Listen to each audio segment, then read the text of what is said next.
같이 읽을 하나님의 말씀은 우리 신약성경 마가복음 6장 우리 30절부터 우리 44절까지 보겠습니다.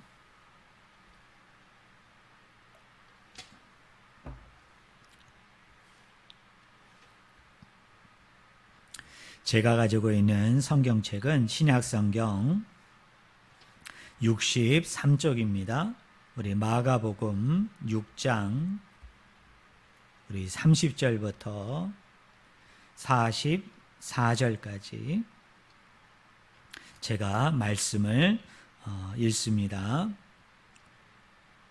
사도들이 예수께 모여 자기들이 행한 것과 가르친 것을 낱낱이 고하니 이르시되 너희는 따로 한적한 곳에 가서 잠깐 쉬어라 하시니 이는 오고 가는 사람이 많아 음식 먹을 겨를도 없음이라.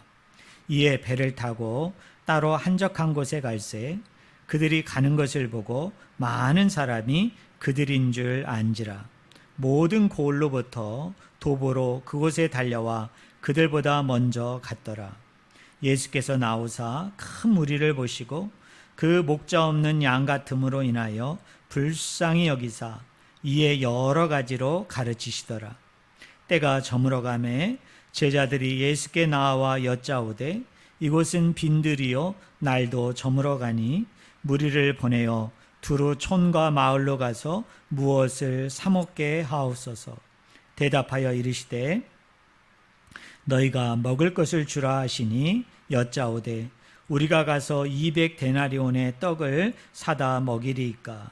이르시되 너희에게 떡 몇 개나 있는지 가서 보라 하시니 알아보고 이르되 떡 5개와 물고기 2마리가 있더이다 하거늘 제자들에게 명하사 그 모든 사람으로 떼를 지어 푸른 잔디 위에 앉게 하시니 때로 100명씩 또는 50명씩 앉은지라. 예수께서 떡 5개와 물고기 2마리를 가지사 하늘을 우러러 축사하시고 떡을 떼어 제자들에게 주어 사람들에게 나누어 주게 하시고 또 물고기 2마리도 모든 사람에게 나누심에 다 배불리 먹고 남은 떡 조각과 물고기를 12바구니에 차게 거두었으며 떡을 먹은 남자는 5,000명이었더라. 아멘.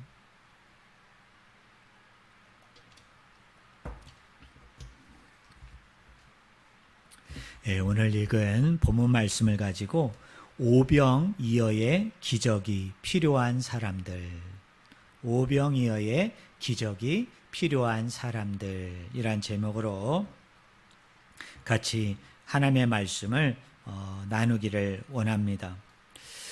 오늘 본문 말씀은 오병이어의 기적의 사건입니다. 우리 성도님들이 너무나 잘 알고 있는 것처럼 예수님께서 자기를 쫓고 있는, 자기를 따르고 있는 무리들에게 떡 5개와 물고기 2마리를 가지시고 5,000명을 먹이신 바로 그 사건을 우리는 뭐라고 부릅니까? 오병이어의 기적, 오병이어의 사건, 이렇게 명명하고 있는 것을 우리가 알 수 있습니다. 특별히 이 오병이어의 기적을 우리가 이해할 때 단지 떡 5개와 물고기 2마리로 5,000명을 먹였더라. 남자만 5,000명이니까 거기에다가 셈에 들어가지 않은 아이들과 또 여자들 또 기타 밖에 다른 사람들까지 합하면 뭐 10,000여 명이 넘는, 어떤 의미에서는 거의 20,000여 명에 육박하는 사람들에게 배불리 먹이는, 그것도 어떻습니까?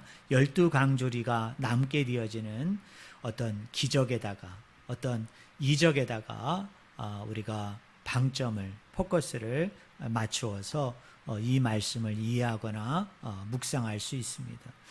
물론 이 말씀을 우리가 쭉 읽었습니다만 표면적으로 보면, 겉으로 보면 이 떡 5개와 물고기 2마리로 이적이 일어난 게 맞죠. 기적이 일어난 게 맞죠. 5,000명을 먹이시고 또 다른 사람들까지 포함하면 많게는 2만 명, 적게는 만여 명의 사람들을 배불리 먹이고 12강주리가 남게 되는 어떤 이적에 관한, 기적에 관한 어떤 놀라운 사건, 충격적인 사건을 말씀하고 있는 것이 사실이지만, 그러나 우리가 좀 더 깊이 이해해야 될 필요가 있어요.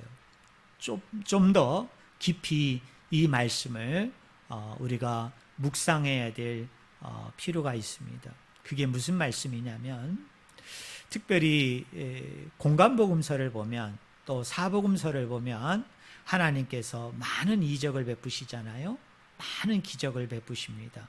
병자들을 고치시기도 하시고, 또 귀신을 내어 쫓기기도 하시고, 때로는 죽은 자를 살리기도 하는 많은 이적과 기적의 사건들이 기록이 되어져 있습니다.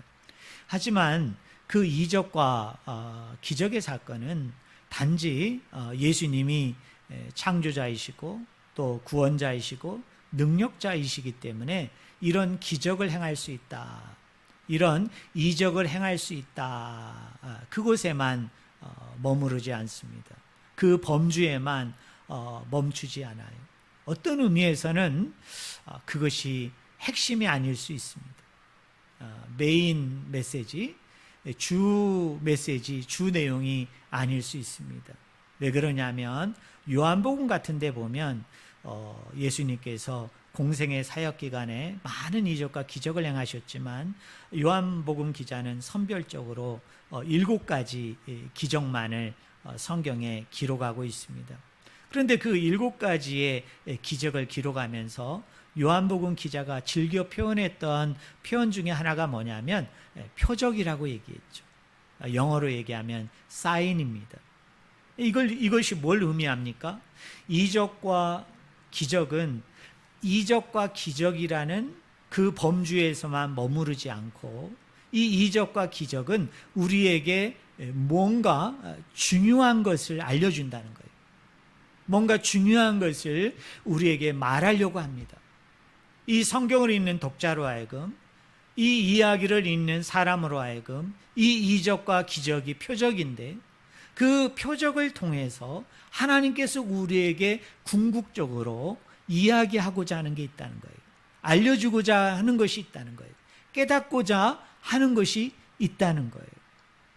바로 그것을 우리가 잘 잡아내야만이, 잘 끄집어내야만이 우리가 이적과 기적의 사건을 잘 이해할 수 있습니다. 오늘 본문 말씀 오병이어의 사건도 마찬가지예요. 물고기 떡 5개와 물고기 2마리로 5,000명을 먹였더라. 12강주리가 남았다. 놀라운 이적이다. 참 놀라운 기적이다. 참 우리 하나님은 이런 기적과 이적도 행하시는 능력의 하나님이다. 그러니 그런 하나님을 우리가 믿고 따르기만 하면 우리 가운데에도 그런 똑같은 것은 아니지만 이런 오병이어의 기적과 이적은 나타날 수 있다. 그러니 우리가 이것을 사모하고 기대하고 또 행할 줄 알아야 된다. 이렇게만 접근할 수는 없다는 거예요. 또 이것이 중요하고 이것이 메인 메시지라고 우리가 얘기할 수 없다는 겁니다.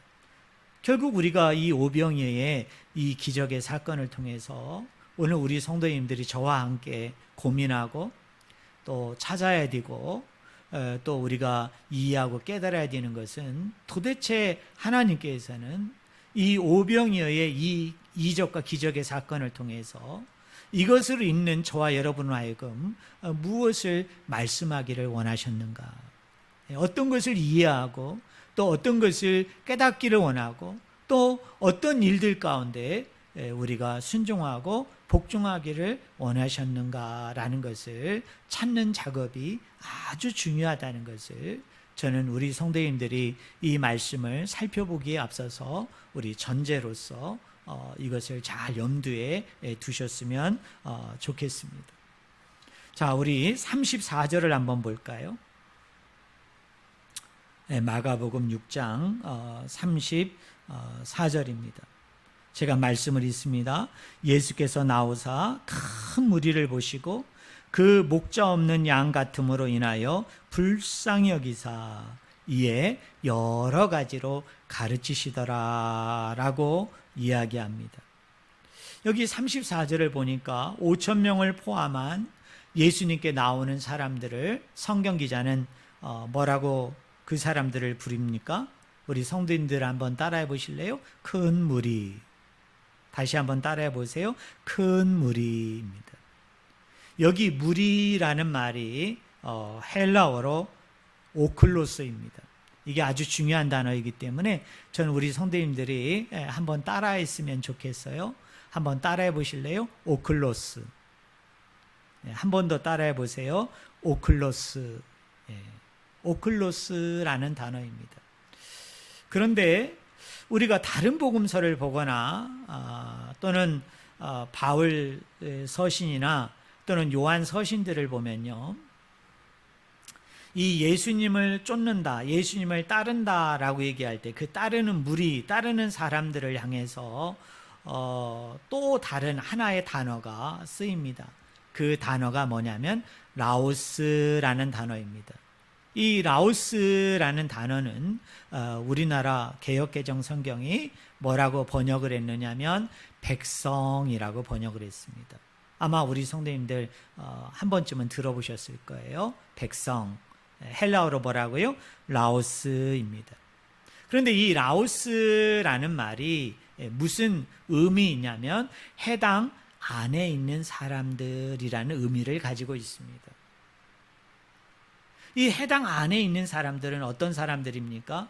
하나님의 율법, 하나님의 말씀을 잘 지키고 잘 순종하는 사람들, 바로 그런 사람들을 지칭할 때 성경은 라오스라는 단어를 쓰고 있습니다. 물론 마가복음 안에 보면요, 오클로스라는 단어가 주로 많이 쓰이지만 이 라오스라는 단어도 딱 2번 쓰입니다. 그런데 이 라오스라는 단어가 마가복음 안에서는 2번 쓰이지만 철저하게 2번 다 부정적인 이미지로 쓰입니다. 부정적인 언어로, 부정적인 단어로 이 단어가 쓰여요. 반면에 오클로스라는 단어는 이 2번 쓰인 라오스 단어에 비해서 이렇게 긍정적으로 쓰이게 되어집니다. 그러면 라오스와 비교되는 오클로스는 그럼 어떤 의미냐? 오클로스는 해당 밖에 있는 사람들이에요. 해당 안에 있지 아니하고 해당 바깥에 있는 사람들이에요. 그러니까 아까 해당 안에 있는 사람들은 율법의 말씀을 듣고 또 율법의 말씀대로 순종하고 복종하고 따르려고 노력하는 사람들에 대해서 쓴 표현이라면, 이 오클루스는 해당 밖의 사람들이니까, 해당 밖에 있는 사람들을 지칭하니까 어떤 것이겠어요? 율법을 잘 지키지 않는 사람들이, 율법을 지키는 데 있어서 조금은 불경건한 사람들, 불손한 사람들, 좀 부정의 사람들입니다. 그러니까 라오스라는 백성이라는 사람들의 관점에서 보면 오클로스라는 사람들은 주로 어떤 대상으로 취급을 받았겠어요? 멸시의 대상이었겠죠. 경멸의 대상입니다. 그리고 관심과 사랑 밖의 사람들입니다. 그래서 주로 마가복음에 보면 이 오클로스, 이 큰 무리에 해당되는 사람들은 주로 누구냐? 죄인들, 그리고 세리, 그리고 여자, 그리고 아이들, 병자들, 이 사람들이 뭡니까? 오클로스예요. 그런데 오늘 34절에 보니까 이 무리를 예수님께서 보십니다. 그러면서 뭐라고 얘기합니까? 우리 한번 따라해 보실래요? 목자 없는 양 같으므로. 뭐가 없는 양 같다고요? 목자가 없는 양 같다. 그렇게 얘기합니다.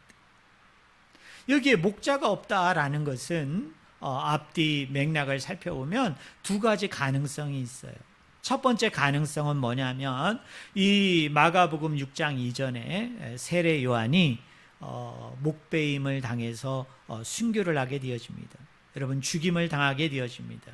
그래서 세례 요한이라는 이 영적인 스승, 세례 요한이라는 이 목자 교사를 잃어버린 그 당시 예수님을 쫓는 무리들의 상태를 바로 예수님께서 목자 없는 양 같다 이렇게 표현할 수 있는 개연성이 첫 번째 하나가 있고요. 그 다음에 두 번째로 가능성이 있는 것은 왜 목자가 없습니까? 이 사람들은 회당 밖의 사람들이에요. 회당 밖에 존재하는 사람들이에요. 그러다 보니까 그 회당 안에 있는 사람들은 그들에게 율법을 낭독해주고 또 율법을 나름대로 가르쳐주고 그리고 율법을 이해하고 깨닫도록 인도하는 선생이 있는 반면에 이 오클루스의 사람들은 이 라오스라는 사람들에 의해서 멸시와 경멸과 천대와 사랑과 관심에 밖에 있는 사람들이기 때문에 어떤 의미에서 이 사람들에게는 뭐가 없어요? 선생이 없는 거예요. 목자가 없는 거죠. 이들을 돌보고 품어주고 안아줄 수 있는, 그리고 말씀 가운데, 진리 가운데, 깨달음 가운데, 하나님의 말씀에 대한 이해 가운데 이들을 인도할 만한 그런 선생이 없는 상태를 의미할 수 있습니다. 그런 사람들에게 예수님은 어떻게 하십니까? 이들을 먹여야 되겠다라고 생각을 하십니다. 예수님께서 왜 이들을 먹여야 되겠다라고 생각을 하셨습니까? 거기 34절 중반절에 보니까 우리 한번 따라해 보실래요? 불쌍히 여기사. 한 번 더 따라하겠습니다. 불쌍히 여기사입니다. 여기 불쌍히 여기다라는 말이 헬라어로 스플랑크조마이입니다. 스플랑크조마이. 이 스플랑크조마이라는 말은 스플랑크라는 말에서 유래되었는데, 이 스플랑크라는 뜻이 뭐냐? 창자, 내장을 의미합니다. 그래서 이 불쌍히 여긴다라는 말을 우리 순수한 한국말로 옮기면 어떤 말이 되느냐? 애가 탄다. 애간장이 녹는다라는 얘기입니다. 우리 예수님께서 이 목자 없는 양 같은 오클루스들, 해당 밖에 있는, 정말 당시에 해당 안에 있는 사람들에 의해서 냉대와 멸시와 경멸의 대상이었던, 그리고 사랑과 관심 밖의 영역에서 정말 목자 없는 양같이 어떻게 생각하면 버려진 가운데 살아가고 있는 이 사람들을 향해서 우리 예수님께서는 어떤 마음으로 이 사람들을 상대하셨다고요? 불쌍히 여기는, 마치 우리나라의 말로 얘기한다면 애가 타는, 정말 창자가 끊어지는, 정말 그것이 뒤틀려짐을 통해서 큰 아픔이 있는데, 큰 고통이 있는데, 그런 심정과 마음을 가지고 이 사람들을 바라보면서 내가 이 사람들을 먹여야 되겠다, 내가 이 사람들을 떡으로, 빵으로, 고기로 내가 이 사람들을 배불리 먹어야 되겠다라고 예수님이 그렇게 마음을 먹으셨던 거예요. 사랑하는 성도 여러분, 우리가 여기서 한 가지 알아야 될 것이 있습니다. 이 불쌍히 여기다라는 말은 단지 연민의 감정을 의미하는 것은 아닙니다.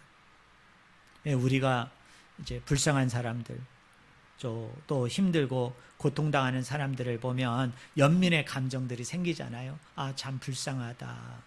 아, 참 딱하다. 참 안 됐다. 그 정도의 마음을 의미하는 것이 아닙니다. 이 불쌍히 여긴다는 말이 구약 성경에서는 철저하게 하나님의 성품으로 그려집니다. 그 하나님의 성품이 뭐냐면 하나님의 긍휼로 표현이 되어집니다. 그리고 신약 성경에 오면 이 불쌍히 여기다라는 이 스플랑크 조마이는 철저하게 불쌍히 여기다, 민망히 여기다, 측은히 여기다라는 단어로 번역이 됩니다. 그런데 그 단어 자체가 연민을 내포하고 연민을 나타내고 있지만 엄밀히 이 스플랑크 조마이, 이 불쌍히 여긴다라는 마음은 단지 우리의 마음 가운데 어떤 불쌍한 사람을 보고, 어떤 딱한 사람을 보고, 어떤 힘든 사람을 보고, 아, 참 불쌍하다, 안 됐다, 측은지심이 생기는 그런 마음만을 이야기하지 않아요. 그러면 여기 불쌍히 여긴다라는 마음은 어떤 마음이냐? 우리 한번 따라해 보시겠습니다. 공감과 연대하는 마음. 한 번 더 따라해 보실까요? 공감과 연대하는 마음. 이 공감과 연대하는 마음이 어떤 마음입니까?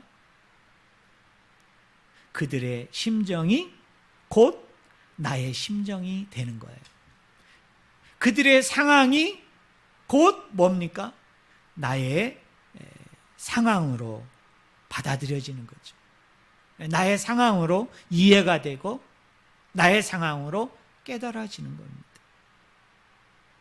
자, 우리 예수님께서 자기에게 찾아온 큰 무리 오클루스들을 바라보면서 우리 예수님께서 어떤 마음이 드신 겁니까? 목자 없는 양 같은, 그래서 그들을 바라보는 그 불쌍히 여기는 스플랑크 조마이 같은, 정말 애간장에 녹는, 애가 타는 그 마음이 들었는데 우리 예수님은 어떤 마음과 심정으로 그들을 대한 것입니까? 그냥 그들을 불쌍히 여기고 측은히 여기고 가엾게 여기는 그 연민의 감정을 뛰어넘어서 그들이 지금 처하고 있는 그 심정, 그 고통, 그 아픔, 그 씁쓸함이 곧 나의 심정으로 느껴지는 거예요. 나의 씁쓸함으로 받아들여지는 거예요. 나의 고통으로, 나의 아픔으로 나에게 받아들여지는 겁니다. 그리고 그들의 그 처한 상황과 여건과 환경이 곧 나의 환경으로, 나의 상황으로, 나의 조건으로 여러분 그렇게 받아들여지는 거예요. 그것이 바로 뭐냐? 그게 불쌍히 여기다라는 마음이에요. 사랑하는 성도 여러분, 오늘 우리가 교회 밖의 영혼들, 아까 오클로스가 라오스는 해당 안의 사람들을 이야기한다면 오클로스는 해당 밖의 사람들이라고 얘기했잖아요. 어떤 의미에서 우리는 라오스입니다. 왜요? 우리는 교회 안에 있는 사람이죠. 우리는 예수 안에 이미 와 있는 사람들이죠. 그래서 우리는 말씀대로 살려고, 말씀을 지키려고, 말씀에 순복하려고 우리는 노력하는 사람들 아닙니까? 그러니까 우리는 하나님의 백성 라오스죠. 그런데 저 교회 밖에 아직도 예수님을 알지 못하고 예수님을 믿지 못하고 때로는 예수님에 대해서 적대하고 공격하는 저 교회 밖의 영혼들, 저 세상 안에 있는, 세상 속에 속해 있는 저 영혼들, 저 사람들은 누굽니까? 오클로스입니다. 물론 교회 안에도 라오스만 있는 것은 아니겠죠. 교회 안에도 오클로스가 있습니다. 이런 저런 이유에 의해서, 사정에 의해서, 내용에 의해서 말로 닿을 수 없는 고통과 아픔과 어려움 가운데 정말 우리가 잘 알지는 못하지만 어떤 공동체 안에서, 어떤 집단 안에서, 어떤 모임에서 냉대와 멸시와 경멸을 받는, 또 사랑을 받아야 되고 사랑해야 되는 가족들 안에 원치 않게 서로 주고받는 상처로 인해서 그 관계의 위기의 경계선 가운데 있는 그런 나약하고 불쌍하고 가슴 아픈 우리 오클로스와 같은 성도들이 교회 안에도 있을 거예요. 우리가 그런 교회 밖의 사람들, 교회 안에 있는 그런 오클로스들을 우리가 바라보면서 우리가 얼마나 스플랑크 조마이, 정말 그 주님의 마음, 그 예수님의 마음과 심정을 가지고 우리가 그 영혼들을 대하고 그 영혼들과 관계하고 그 영혼들을 품고 있는지 저는 이 시간에 우리 성도님들이 한번 우리 스스로를 잘 돌아보셨으면 좋겠어요. 그냥 측은히 여기고 그냥 불쌍히 여기고 그저 연민의 감정으로만 멈추는 것이 아니라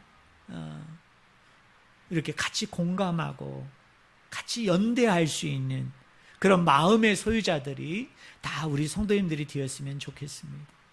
그의 심정이 곧 나의 심정이 되고 그가 처하고 있는 그 딱하고 어렵고 힘들고 상처난 그 상황이 곧 나의 상황으로 느끼어지는 받아들여지는 오늘날 우리 사회가 안고 있는 정말 치명적이면서도 가장 고질적인 병 중에 하나가 뭐냐? 문제가 있고 또 자기와 진영이 다르고 자기와 생각이 다르고 자기와 어떤 입장이 다른 사람들에 대해서 우리가 함부로 그들을 경멸하고 멸시하고 천대하는 그런 경향들이 제가 구체적으로 얘기를 드리지 않아도 우리 사회 가운데 참 만연되어 있잖아요. 그런데 정말 이런 목자의 마음, 이런 불쌍히 여기는 스플랑크 조마이와 같은 주님의 마음을 품는 사람들은 어떤 영혼이 어떤 문제가 보여요. 어떤 어려움이 보여요. 어떤 힘듦이 보여요. 그랬을 때 그게 그만의 문제요, 그만의 힘듦이요, 그만의 아픔이요, 그걸로 여겨지는 게 아니에요. 그만의 상처로 여겨지는 게 아니라 곧 그게 나의 상처로 여겨지고 곧 그게 나의 문제로 여겨지고 곧 그것이 나의 어려움으로 같이 여겨지는 거죠. 어떤 사람에게 문제가 있어요. 근데 많은 사람들은 그 문제를 바라보면서 지적하기를 좋아하고 그 문제에 대해서 공격을 합니다. 그걸 심판합니다. 정죄하고 단죄합니다. 하지만 주님의 마음은 어떤 마음입니까? 그런 주님의 마음을 품은 사람들은 어떤 태도와 입장을 가지고 그 영혼을 품어야 됩니까? 저 사람에게 있는 그 문제가 나의 문제일 수도 있다는, 아니 내 문제이기도 하다라는 생각 속에서 그 사람과 같이 공감하고 그 사람과 같이 연대하면서 같이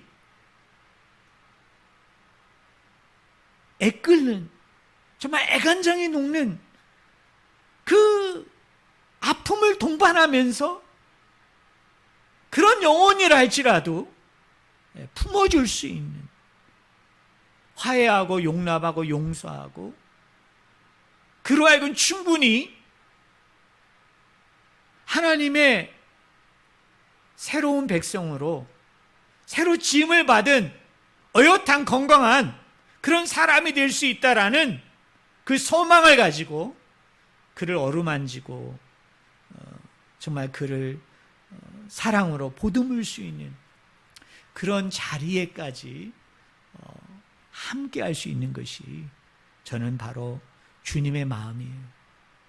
사랑하는 성도 여러분, 다시 한번 얘기합니다.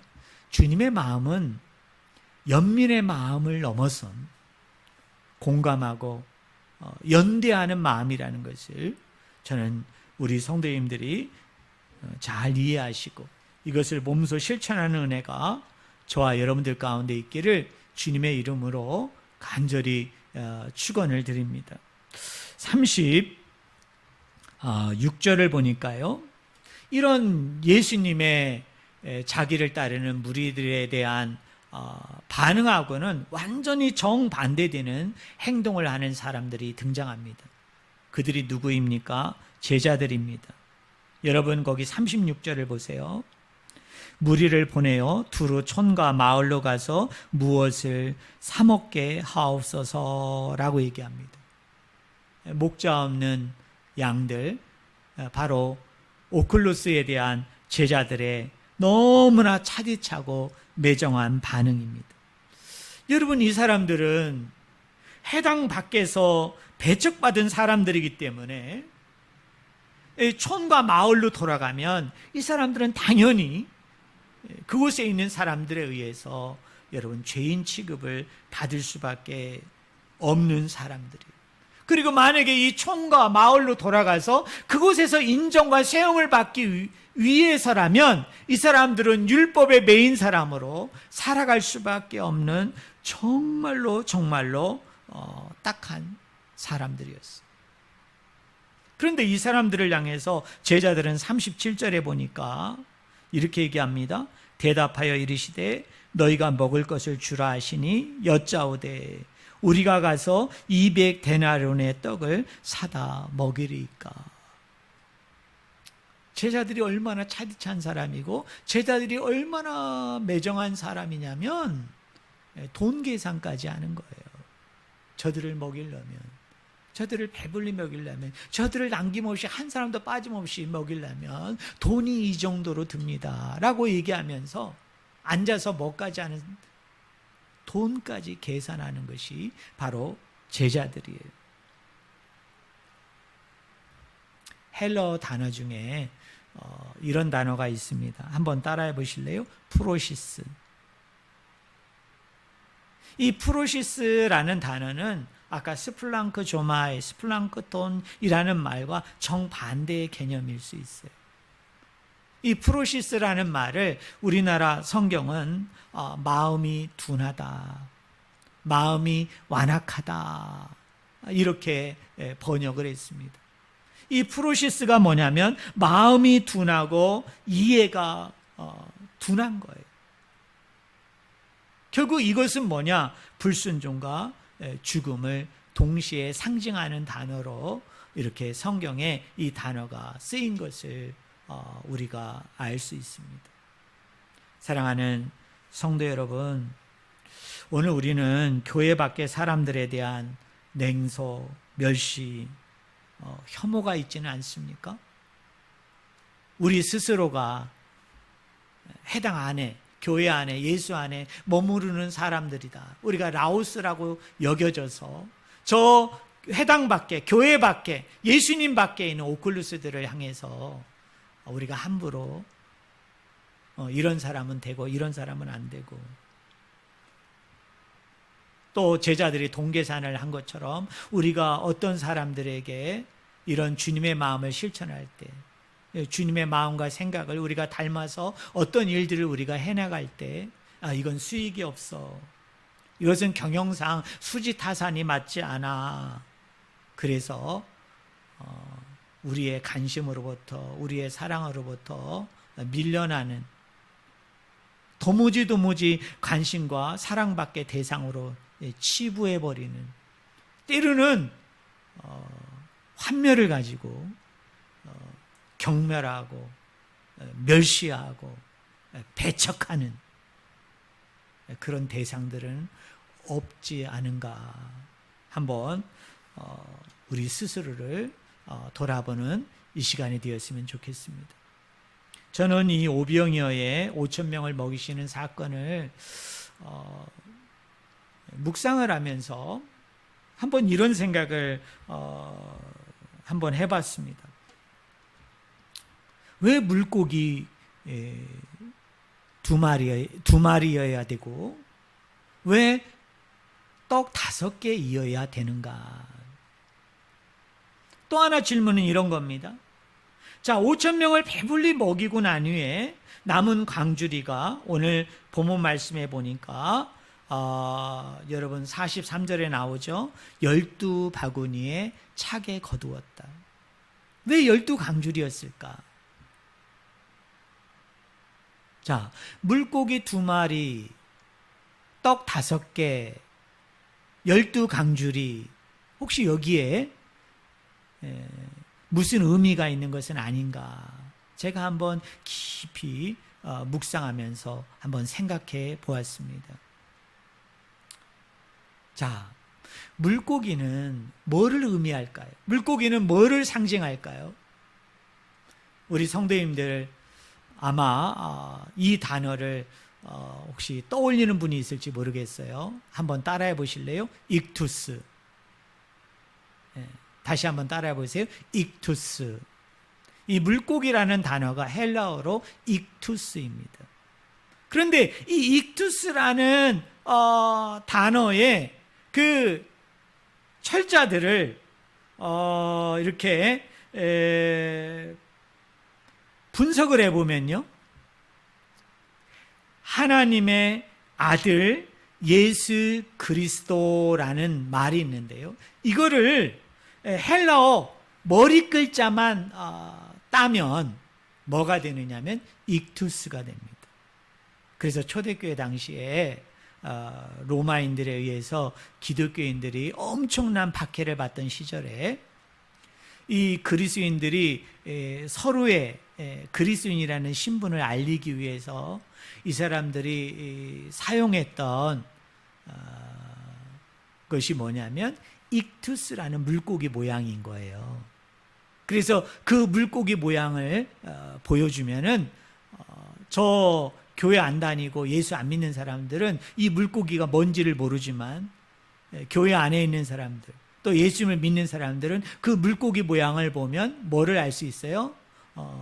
아까 제가 얘기한 대로 하나님의 아들 예수 그리스도를 상징하는 것이기 때문에, 나타내는 것이기 때문에, 아, 저 사람 그리스도인 맞아, 아, 이 사람도 그리스도인 맞네, 그러면서 서로 어떻게 합니까? 그때부터 소통하고 연합하고 하나 되는 그런 암호와 비슷한 그런 표식으로, 신분 표식으로, 그리스도인이라는 신분 표식으로 그 물고기 모양을 가지고 다녔다는 거예요. 가끔 우리 예전에 자동차에 보면은 자동차 그 뒷범버에다가 그 익투스 물고기 모양을 붙이면서 다니는 분들이 계세요. 그게 뭘 나타내는 겁니까? 나는 하나님의 아들 예수 그리스도를 믿는 사람입니다. 나는 하나님의 아들 예수 그리스도를 믿음을 통해 구원받은 하나님의 자녀, 하나님의 백성입니다라는 것을 암시적으로 드러내 보이면서 나는 그리스도인이라는 신분을 알리는 표식이거든요. 그러니까 물고기가 뭡니까? 하나님의 아들 예수 그리스도. 바로 그것을 상징하는 거예요. 자, 그 다음에 떡 5개이잖아요. 여러분, 5라는 숫자가 의미하는 바가 뭘까요? 여러분, 우리가 성경 개관 세미나 때 제가 창세기, 출애굽기, 레위기, 민수기, 신명기를 쭉 강의할 때 계속 강조했던 것이 뭡니까? 모세가 지은 5권의 책이라고 그래서 이 책을 뭐라고 부른다고 그랬어요? 모세 오경으로 부른다. 이 5라는 숫자는 뭘 나타내는 거예요? 오경, 모세 오경을 얘기합니다. 그럼 모세 오경은 뭘 얘기하는 겁니까? 율법을 얘기합니다. 하나님의 계명, 하나님의 말씀을 의미하는 거예요. 그러면 이 오병의 기적을 통해서 5,000명을 먹였다, 많게는 2만 명, 10,000명을 먹였다라고 얘기할 때 이 물고기 2마리와 떡 5개가 의미하고 상징하는 것이 뭐냐면 하나님의 아들 예수 그리스도가 하나님의 말씀, 율법, 그 계명이 라오스, 교회 안에 있는 사람들뿐만 아니라 이미 율법을 지키고 순종하고 복종하는 그 사람에게만 해당되어지는 것이 아니라 이 오경으로 이야기되어지고 하나님의 아들 예수 그리스도로 이야기되어지는 이 복음, 말씀이, 이 로고스가 누구에게까지? 이 해당 밖에 있는 오클루스들에게도 동일하게 증거되고 전파되고 함께해야 된다는 것을 드러내 보여주는 사건이 뭐냐? 그게 바로 오병이어의 사건이에요. 다시 한번 정리합니다. 라오스가 무슨 의미라고 그랬어요? 해당 안에 있는 사람들이에요. 그 해당 안에 있는 라오스들은 어떤 사람들입니까? 해당 밖에 있는 사람들을 멸시했습니다. 천대했습니다. 경멸했습니다. 하나님의 사랑과 관심의 영역 밖에 있는 사람들이라고 여겨졌습니다. 아니, 그렇게 여겼습니다. 왜요? 그들은 율법을 지키지 않는, 말씀대로 살지 않는 불경건하고 부도덕하고 부정한 사람들이었어요. 그런데 우리 예수 그리스도께서는 이 오병이어의 기적의 사건을 통해서 물고기와 떡이라는 그 5개라는 상징을 통해서 분명하게 그 사람들에게 경고합니다. 그 사람들에게 분명하게 말씀을 이야기합니다. 그것이 바로 무엇입니까? 하나님의 율법으로 명명이 되는, 신학적인 관점에서 본다면 복음이죠. 복음이 뭡니까? 하나님의 아들 예수 그리스도에 대한 기쁜 소식이죠. 좋은 소식이죠. 그런데 이 복음이 라오스와 같은 해당 안에 속해 있는, 어떻게 생각하면 유대인들에게만 이 복음이 전해지는 것이 아니라 유대인 중에서도 너희들이 환멸과 경멸과 멸시의 대상이었던 저 해당 밖에 있는, 어떻게 생각하면 율법적으로 보면은 정직하지 못하고 온전하지 못하고 건강하지 못하고 불경건하고 부정적이라고 생각했던 그 사람들에게도 이 복음이 전해져야 된다는, 이 예수 그리스도의 생명의 복음, 생명의 말씀이 그들에게도 전파되어져야 된다는, 나아가서는 뭐예요? 이방인들에게까지도 이 복음이 증거되고 선포되어져야 된다라는 것을 강조하고 있는 그 사건이 뭐냐? 바로 오병이어의 기적이라는 거예요. 오병이어의 사건이라는 거예요. 자, 예수님께서 물고기 2마리와 떡 5개로 자기를 따르고 있는 큰 무리 오클루스들에게 어떻게 떡을 나눠줍니까? 여러분, 어떻게 고기를 나누어 줍니까? 여러분, 41절을 보세요.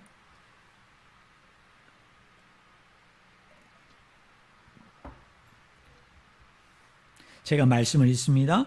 예수께서 떡 5개와 물고기 2마리를 가지사 하늘을 우러러 축사하시고 떡을 떼어 제자들에게 주어 사람들에게 나누어 주게 하시고 또 물고기 2마리도 모든 사람들에게 나누시매라고 얘기합니다. 여기 중반절에 보니까 하늘을 우러러 어떻게 하셨어요? 축사하셨다. 하늘을 우러러 축사하셨다. 그리고 나니 어떻게 해요? 떡을 떼어 제자들에게 나누어 주고 계십니다. 여러분, 이 장면을 들을 때 우리 성도님들의 머릿속에 떠오르는 장면이 있지 않습니까? 예수님께서 성만찬을 행하실 때 어떻게 하세요? 자신의 살과 자신의 피를 어떻게 합니까? 그곳에 모여있는 사람들에게 나누시잖아요. 바로 성만찬의 장면으로 예수님께서는 이 오병이어를 통해서 자기를 쫓는 무리들, 허다한 사람들, 5,000명이 넘는 이 사람들을 배불리게 먹이시거든요. 자, 우리 성도님들, 성만찬이 가지고 있는 핵심적인 의미가 있어요. 그것이 뭡니까? 하나님의 임재예요. 하나님이 그곳에 함께 하심이에요. 그러면 아까 물고기 2마리와 떡 5개는 그냥 물고기 2마리와 떡 5개로 5,000명을 먹이고 2만 명을 먹였다는 어떤 획기적이고도 놀라웠고도 충격적인 사건이다. 그거로만 끝나는 게 아니라 그거보다 더 깊은 이해가 있다고 얘기했죠. 뭐예요? 하나님의 아들 예수 그리스도로 명명이 되는, 모세오경인 율법으로 연관이 되고 명명이 되는, 신약적인 맥락에서 본다면 복음이 누구에게? 해당 안에 있는 사람들뿐만 아니라 해당 밖에 있는 저 사람들에게도, 나아가서는 이방인들에게까지도 그 복음이 전해져야 되는 거예요. 근데 그 복음이 전해지는 그 현장에 누가 임재하세요? 하나님이 임재하세요.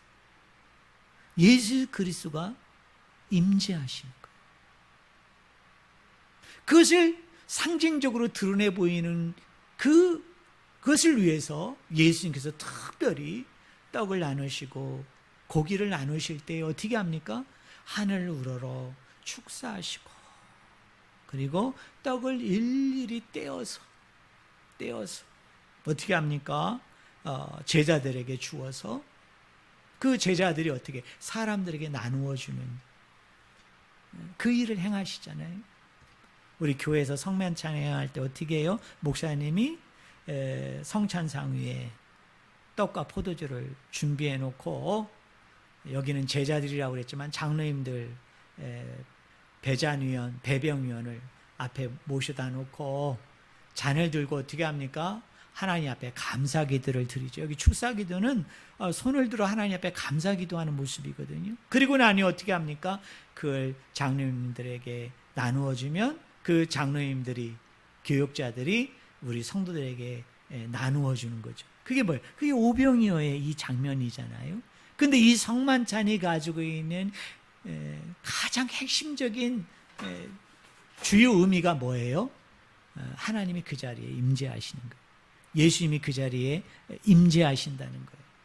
결국 오콜루스에게 복음이 전해져야 되는데 이방인에게까지도 이 천국 복음, 예수 복음, 이 생명의 복음이 전해져야 되는데 그들 가운데도 이 복음이 전해질 때 그 가운데 누가 임재하세요? 하나님이 임재하십니다. 예수님이 임재하시는 거예요. 그래서 라오스의 사람들에게만 임재하고 함께하는 하나님이 아니라 오클루스 가운데에도 하나님이 임재하고 함께하는, 그래서 이 모든 사람들을 다 포함하는, 이 모든 사람들이 다 뭐예요? 하나님의 백성이 된다는 거예요. 마지막으로 몇 강주리가 남았다고요? 12강주리가 남았습니다.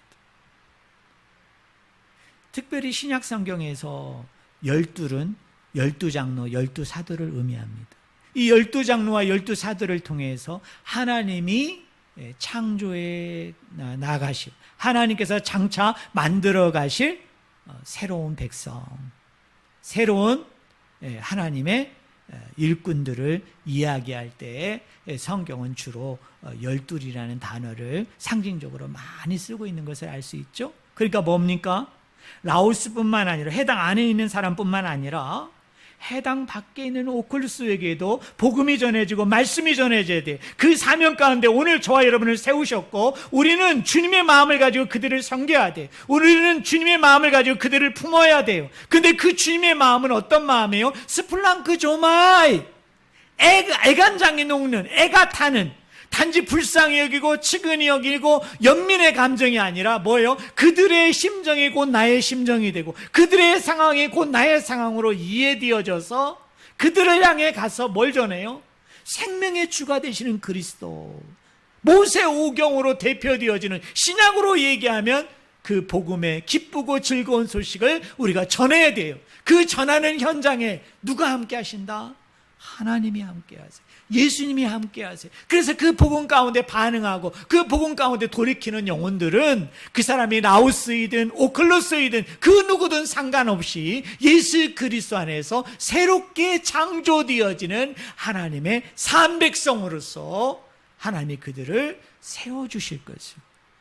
그 구원의 드라마, 그 하나님의 새 창조의 그 놀라운 드라마를 상징적으로 확연하게 드러내 보여주는 사건이 바로 이 오병이어의 기적이에요. 결론적으로 얘기합니다. 오늘 우리는 이 시대의 오클로스, 어떤 의미에서 배척받고 소외된 사람들에게 복음을 전해야 될 사명이 있는 주님의 제자들입니다.